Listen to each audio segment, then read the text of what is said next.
Далее в эфире новости. В студии Надежда Саханская. Здравствуйте. Коротко о темах этого выпуска. Свыше 400 тысяч тонн сена заготовят летом в Якутии. Ход подготовки и организацию кормозаготовительной кампании обсудили на совещании у главы региона. Начинается подготовка к отопительному сезону. Фонд капитального ремонта приступил к работам по замене систем теплоснабжения. 11 раз в Москве открылся книжный фестиваль «Красная площадь», где состоялась презентация книги якутской писательницы «Игра в камешки». В этом году на территории республики запланировано заготовить свыше 435 тысяч тонн сена, почти 13,5 тысяч тонн сенажа и более 24 тысяч тонн силоса. Глава региона дал поручение по мониторингу состояния пастбищ и сельскохозяйственных угодий, обеспечению готовности техники и оборудования для заготовки и транспортировки кормов, оказанию финансовой поддержки хозяйствам, испытывающим трудности, включая привлечение дополнительных ресурсов при необходимости. На местах будут назначены ответственные лица за проведением кормозаготовительной компании. Регулярно будет проводиться мониторинг хода работы и оперативное устранение возникающих проблем. Всего 46 300 заявлений на получение дальневосточного гектара поступило в республике с 2016 года. За время реализации программы предоставлен 19 001 земельный участок. В ведомстве подчеркнули, что на сегодня 2619 участков оформлено в собственность, договор аренды заключили 383 человека. Наиболее популярными категориями использования участков стали индивидуальное жилищное строительство, личное подсобное хозяйство, охота и рыбалка, туристическое обслуживание, а также сельскохозяйственное использования. Подготовка к отопительному сезону начинается летом. Фонд капитального ремонта приступил к работам по замене систем теплоснабжения. За короткое якутское лето планируется охватить 95 домов в 13 районах. 16 домов, которые подлежат замене, находятся в Якутске. Уже сейчас работы завершены в 2 домах, и еще в 2 предстоит закончить в ближайшее время.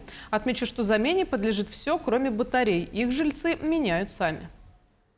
Система отопления у нас была старая, у нас были пластиковые трубы, нам сказали еще позапрошлом году поменять эти трубы, но как раз по капитальному ремонту нам посмотрели и предложили поменять на вот эти трубы, на металлические. И нам сделали вот недавно, поменяли, ну, были сложности того, что соседей не было, и пришлось подождать. А так парни сделали быстро, качественно. В Усть-Алданском улусе за 5 месяцев комплексный центр социальной защиты населения по проекту «Микрореабилитационный центр» охватило 66 детей-инвалидов с ОВЗ из 7 наслегов. В данный момент реабилитацию проходят дети Мирюнского наслега в комплексном центре.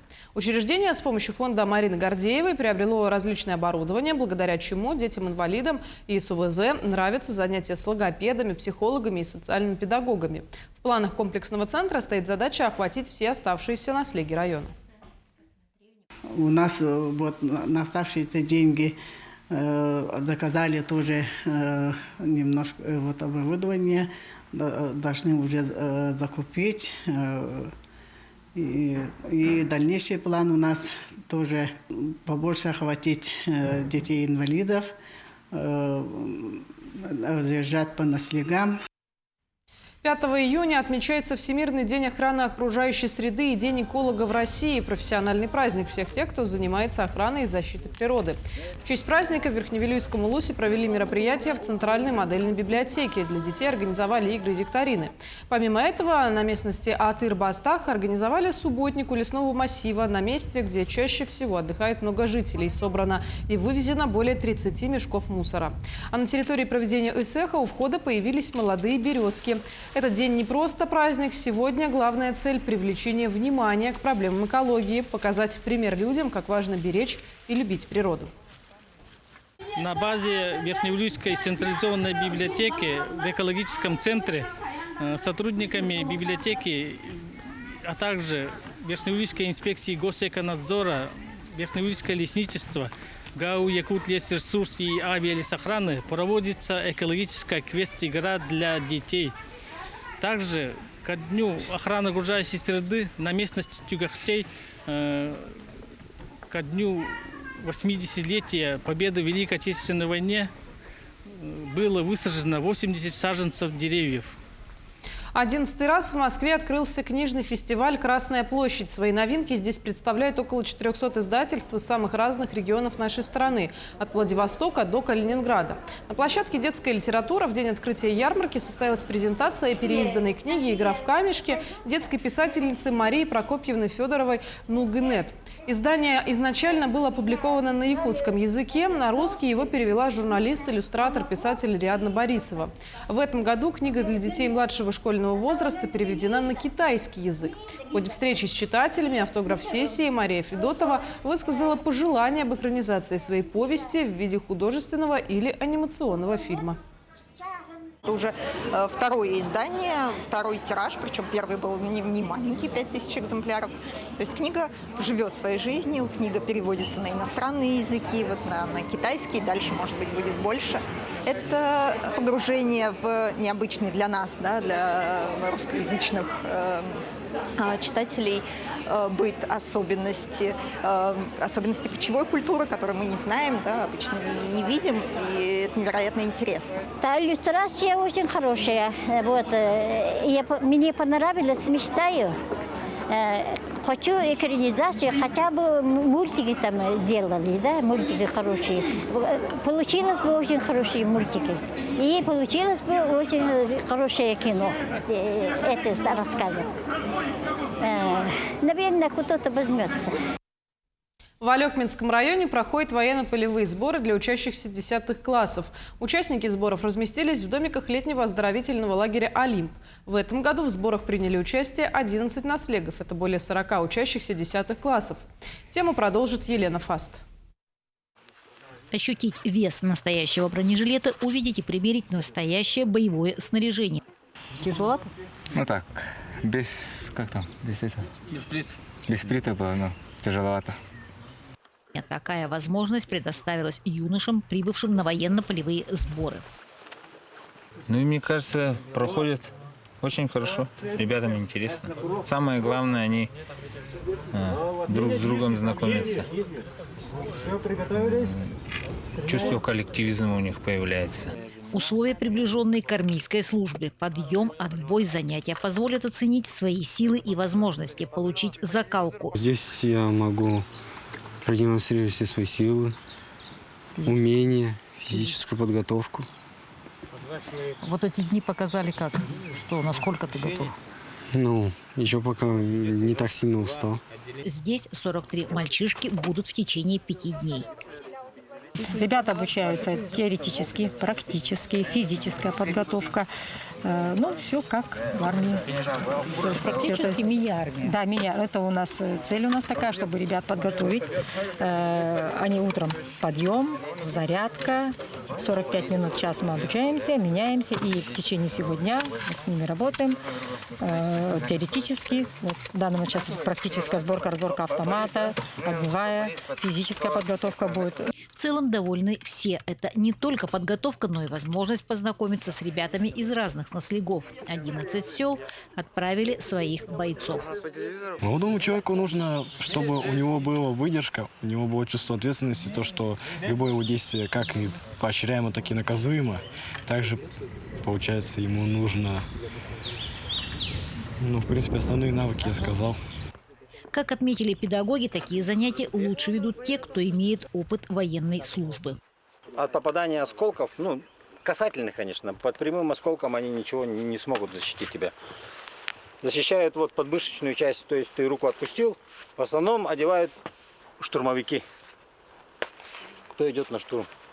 Сугубо мое личное мнение, парни, если сказать, что 10 класс, парни подготовленные, в принципе, физически, строевая подтянута, можно сказать. Сейчас вот на данный момент на огневом рубеже парни отстреливаются. Несмотря на то, что винтовки не пристрелены, парни попадают, стараются, очень активные. Сейчас например, на сборке автомата Калашникова тоже справляются с нормативами. В принципе, в общем, если взять, хорошо подготовленные на данный момент. 5 дней пролетят незаметно, оставив добрые воспоминания участникам. Елена Фаст, Максим Копылов, Алекминск. Комплекс Ортодайду в Хангаласском улусе обновляют к предстоящему эсэху Эркени. В этом году здесь появятся новые трибуны, увеличивающие количество посадочных мест, обустраивается ограждение территории, а рядом дорожники приводят в порядок трассу УМНАС. Подробнее об этом расскажет Виолетта Здасимова.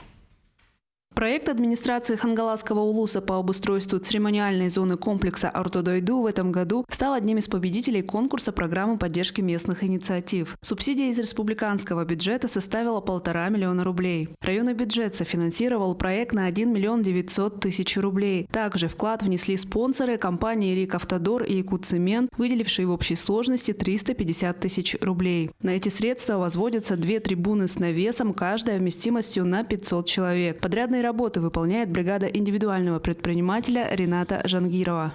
По срокам, я думаю, мы должны успеть. До 10 числа у нас стоит срок. В данный момент бригада работает в усиленном режиме, вплоть до того, что поставили палатки и рабочие живут там, на объекте. Ну, я думаю, мы справимся. Помимо этого, власти района направили средства на установку кругового ограждения территории и на обновление главной церемониальной и малых сцен. Отметим, что реновацию комплекса Ортодайду планируется проводить ежегодно. А Лукмас мы хотим тоже обновить, и другие тюгюльге тоже будут отремонтированы в 2026 году. И, конечно же, поэтапно мы будем ежегодно обновлять все вот эти объекты. Кроме того, рядом с Ортодайду хангаласский филиал «Рикавтодор» продолжает ремонт участка дороги УМНАС с 42 километра по 51 километр. Этот объект является переходящим. Работы по нему начались еще в прошлом году. На данный момент уже проведена регенерация старого покрытия и начата укладка нижнего слоя асфальта. В дни проведения эсэха движение по автомобильной дороге вот у нас на данном участке не будет ограничено, не остановлено. Нынче эсэх Эркени пройдет 14 июня и будет посвящен 80-летию Победы в Великой Отечественной войне. Для жителей и гостей района готовится насыщенная программа. Ожидается участие ветеранов тыла, детей войны и участников боевых действий. Напомним, комплекс Ортодайду был возведен к эсэху Аланхо, состоявшемуся в 2014 году. Виолетта Здасимова, Хангаласский улус. К этому часу это вся информация. До встречи в эфире.